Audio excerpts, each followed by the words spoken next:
उच्चता तो अपने अंदर पैदा हुई है कि उनको हमने वो कहीं सिंहासन पे बैठ गए जाके इसलिए उच्च हो गए क्या? ऐसा तो कुछ है ही नहीं। उन्होंने अपने अंदर उच्चता पैदा की, वह उच्चता पैदा करके ही यहां से गए और यहां से जाकर के वो ऊपर पहुंच गए। ऊपर की ओर क्यों गए? लोक के अग्रभाग पर ही जाकर के क्यों बैठे? लोक के सबसे नीचे धरातल पर भी जाकर के बैठ जाते। इसका उत्तर सैद्धांतिक नहीं चाहिए, दार्शनिक उत्तर चाहिए। समझ आ रहा है? और दार्शनिक उत्तर पाने के लिए आपको किसी दार्शनिक आचार्य की शरण में जाना पड़ेगा।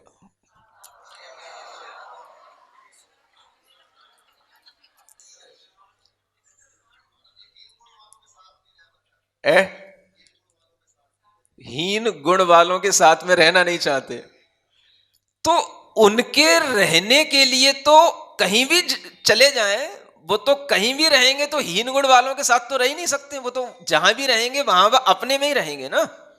और हीन गुण वाले कहां नहीं मिलेंगे? जिस सिद्ध लोक में, जिस सिद्धालय में वो बैठे हैं, वहां पर अनंत निगोद जीव, वहां पर उन्हीं आत्माओं के स्थान पर अनंत निगोद जीव वहां वास कर रहे हैं, क्योंकि लोक में कोई ऐसा स्थान नहीं जहां पर निगोदिया जीव न हो। अब बताओ,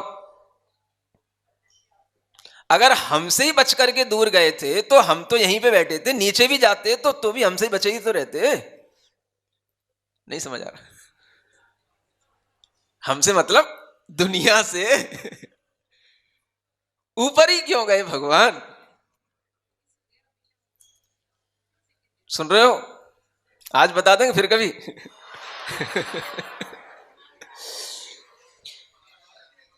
देखो, हमने आपसे कहा दार्शनिक आचार्यों में आचार्य समंतभद्र महाराज का जो नाम सबसे पहले आता है, वो इसीलिए आता है कि उनकी कल्पनाएं, उनकी भावाभिव्यक्ति और उनकी भक्ति जैसी है, वैसी किसी की भी मैंने देखने को नहीं मिली।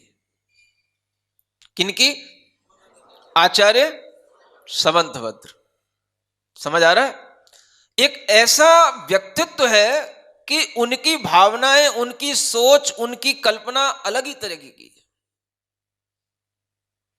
एक उन्होंने भगवान की भक्ति करते हुए इस प्रकार का एक भावाभिव्यक्ति की है, वो भक्तियां कोई पढ़ता नहीं है, उन भक्तियों से किसी का परिचय नहीं है।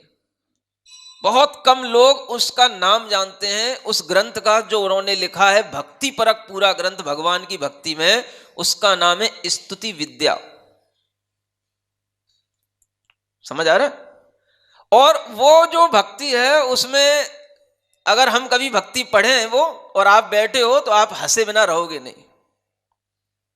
समझ आ रहा है? ऐसी भक्ति है वो। एक दिन मैं पढ़ रहा था, समझ आ रहा है, मेरे सामने 2-4 लोग बैठे थे, ये भी बैठा था, तो हंसे बिना रह नहीं सकते आप। ऐसी उन्होंने भक्ति की है। सुना दूं कैसी? हंसना नहीं। ऐसे तो उन्होंने श्लोक लिखे हैं, ये या ना ना नू ना ना ना ना ना तथा ममा ममा ममा मामी ताततीति ततो तत।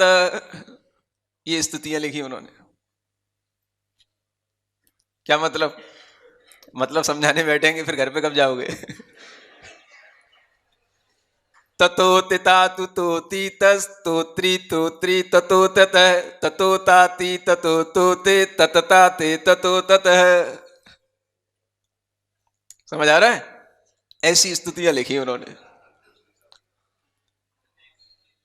लैंग्वेज तो वही है, एक अक्षर पर पूरा श्लोक लिख करके एक ही अक्षर में सब प्रकार की क्रियाओं का, शब्दों का प्रयोग करके एकाक्षरी श्लोक में भक्ति करने वाले ऐसे आचार्य केवल एक ही हुए हैं, जिनका नाम आचार्य समंतभद्र है। समझ आ रहा है? संस्कृत के यह आद्य कवि कहलाते हैं। पूरे विश्व के अंदर आद्य कवि, आद्य माने सबसे पहले कवि, इससे पहले कोई संस्कृत की कवि भक्ति रूप रचनाएं उपलब्ध नहीं होती हैं। समझ आ रहा है?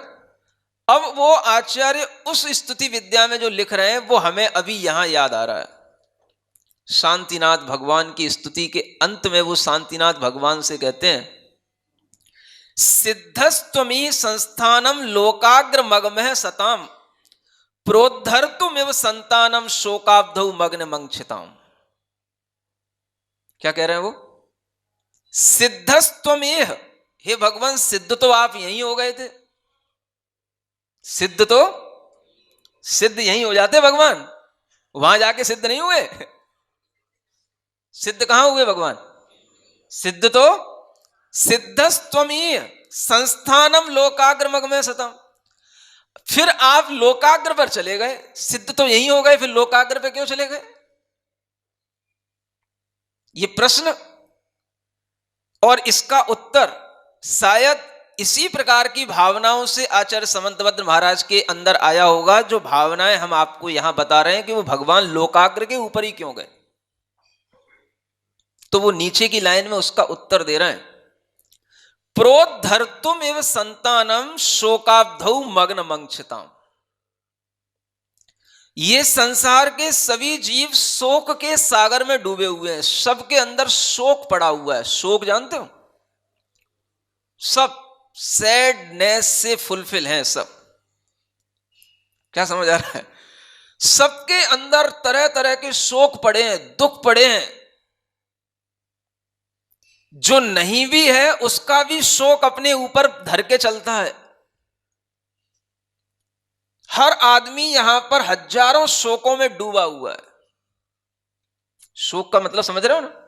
हाँ, हजारों प्रकार की उदासियां, हजारों प्रकार के दुख, हजारों प्रकार की अपने अंदर चिंताएं, कहीं ऐसा न हो जाए इसके लिए भी उसके अंदर शोक व्याप्त हो जाता है। मेरे बेटे के साथ कहीं ऐसा ना हो जाए, मेरी बहू के साथ ऐसा ना हो जाए, कहीं मेरा एक्सीडेंट ना हो जाए, कहीं उसका एक्सीडेंट ना हो जाए। तरह तरह के शोक उसके अंदर व्याप्त रहते हैं। समझ आ रहा है? ऐसी शोक में डूबी हुई इस दुनिया को क्या करने के लिए, इस शोक के सागर से ऊपर उठाने के लिए, हे भगवान आप ऊपर जाकर के बैठ गए, तभी आप इस दुनिया को शोक के सागर से ऊपर निकाल सकते हो।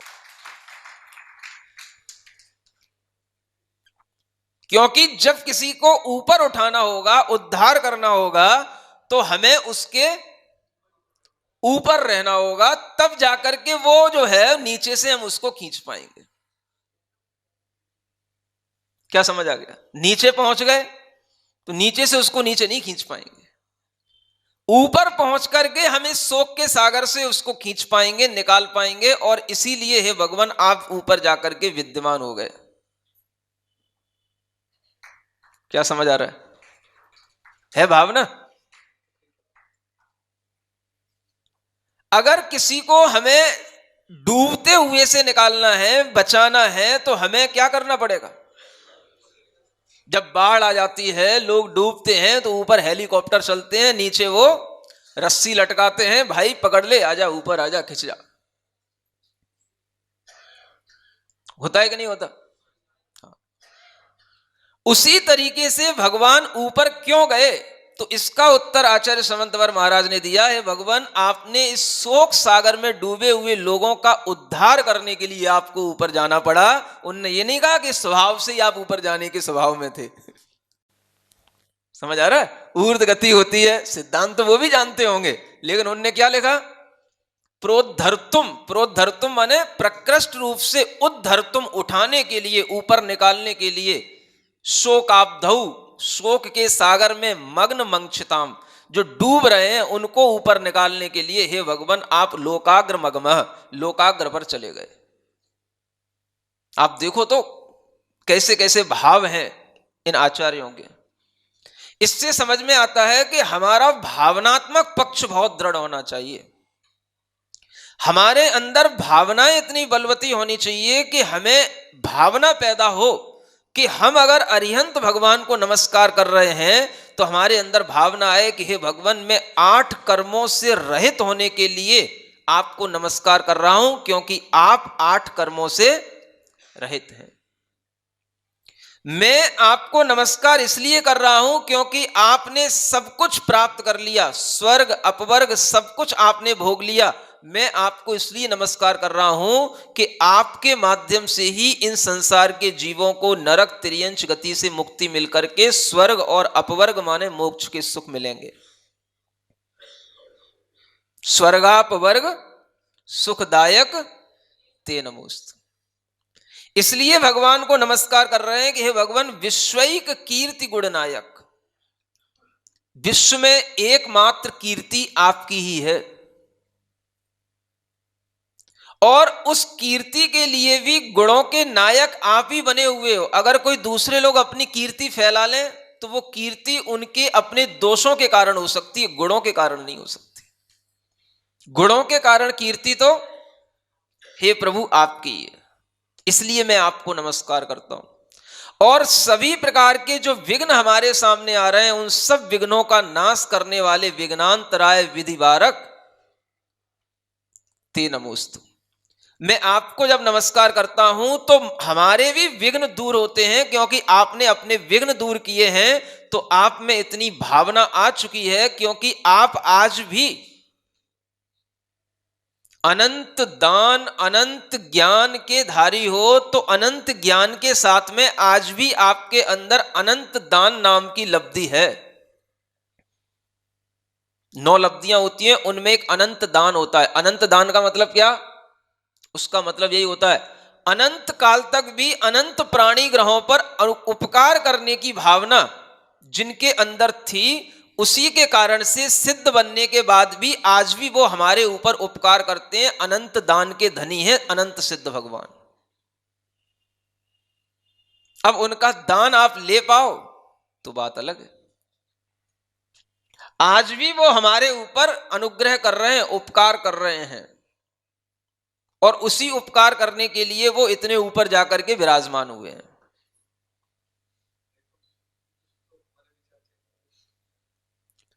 अगर हम उनको नमस्कार करते हैं तो भी हमारे ऊपर उपकार वो हो जाता है, आप मानो या ना मानो।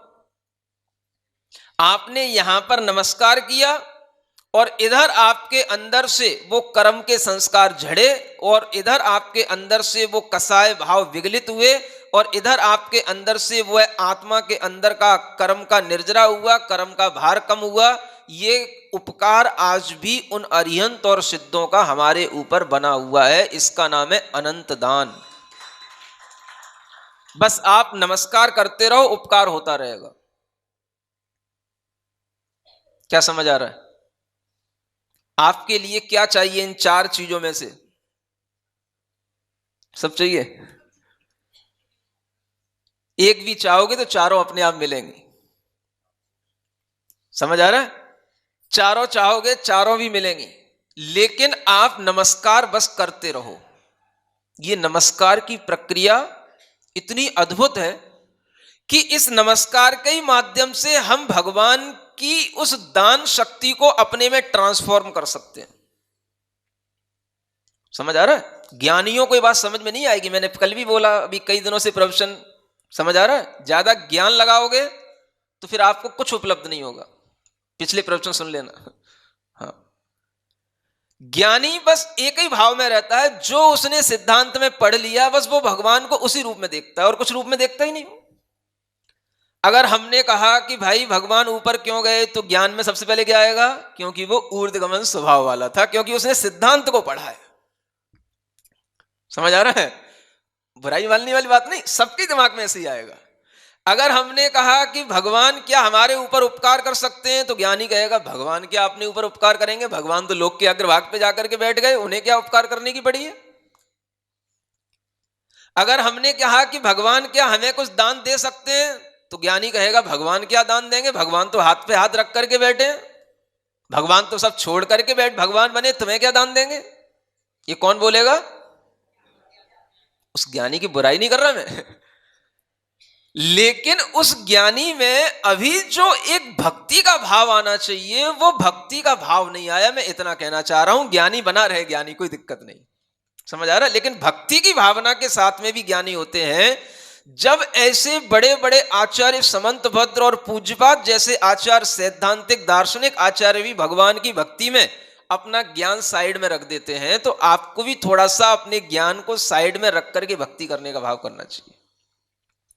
समझ आ रहा है?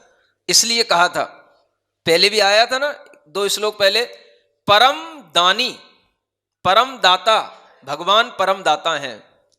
उस दिन के उस व्याख्यान को भी सुनना कि भगवान परम दाता क्यों है। समझ आ रहा है? जब भगवान परम दाता हैं तो ज्ञानी को कैसे स्वीकारता में आएगी भगवान परम दाता हैं, भगवान परम देने वाले हैं, परम उत्कृष्टता का दान हमें करते हैं। जब भगवान परम दाता हैं तो क्यों है? उनके अंदर अंतराय कर्म का नाश हुआ। और आप जानते हो, दान अंतराय, लाभ अंतराय, भोग अंतराय, उपभोग अंतराय और वीर्य अंतराय, 5 प्रकार के अंतराय कर्म होते हैं। इनके 6 से अनंत दान, अनंत लाभ, अनंत भोग, अनंत उपभोग और अनंत शक्ति की उपलब्धि होती है। तो जब उनमें अनंत दान देने की शक्ति आई तो वो अनंत दान हमें देंगे। तो कैसे मिलेगा हमें अनंत दान, ये तो बताओ। अगर हम किसी ज्ञानी के सामने कहें कि भाई सिद्ध मुद्रा लगाओ, समझ आ रहा है, तो ज्ञानी कहेगा भाई सिद्ध मुद्रा लगा ली, लो आपसे कहना था ऐसे सिद्ध मुद्रा लगा ली। अब हम जब बोलते हैं कि देखो सिद्ध भगवान की शक्तियां हमारे अंदर आ रही हैं, समझ आ रहा है, सिद्ध भगवान की महसूस करो, सिद्ध भगवान की ऊर्जा हमारे हाथों से होते हुए हमारे हृदय में आ रही है। समझो अब ये कितना बड़ा उनसे जुड़ने का भाव है। लेकिन ज्ञानी का ज्ञान क्या बोलेगा? अरे सिद्ध भगवान की ऊर्जा, सिद्ध भगवान की ऊर्जा कहीं आती कहीं नीचे उतर के है? सिद्ध भगवान की कहीं शक्ति के हाथ में उतर के आती कहीं? क्या समझ आ रहा है? ज्ञानी का ज्ञान क्या बोलेगा? सिद्ध भगवान से कहीं कुछ ऊपर से उतर के आ सकता है कि वहां से कोई भी उनकी कोई पर्याय, उनका कुछ भी द्रव्य, वो तो अपने में लीन है, वहां से कुछ नहीं आएगा। तो तू कुछ नहीं कर पाएगा, अब तू अपने घर पे बैठ। समझ आ रहा है? जहां तूने ज्ञान लगाया वहीं बस तेरा अब अंत हो गया। अब तू अपने ज्ञान में ही रहे। अब हम उसको लाख भी समझाएंगे कि तेरे हृदय में शुद्ध भावनाएं आने का ये साधन है, तो उसे वो साधन से वो कनेक्ट हो ही नहीं पाएगा, क्योंकि ज्ञान उसको उससे कनेक्ट होने ही नहीं देगा। अब हम उस समय पर तो उसे समझाने बैठेंगे नहीं, इतनी बड़ी थ्योरी। अनंत दान का मतलब क्या? जो उपलब्धि क्षयिक लब्धि हो गई हमारे अंदर, वो आत्मा में अनंत दान नाम की क्षयिक लब्धि, और क्षयिक लब्धि उसको बोलते हैं जो एक बार हो जाती है, अनंत काल में कभी भी नष्ट नहीं होती।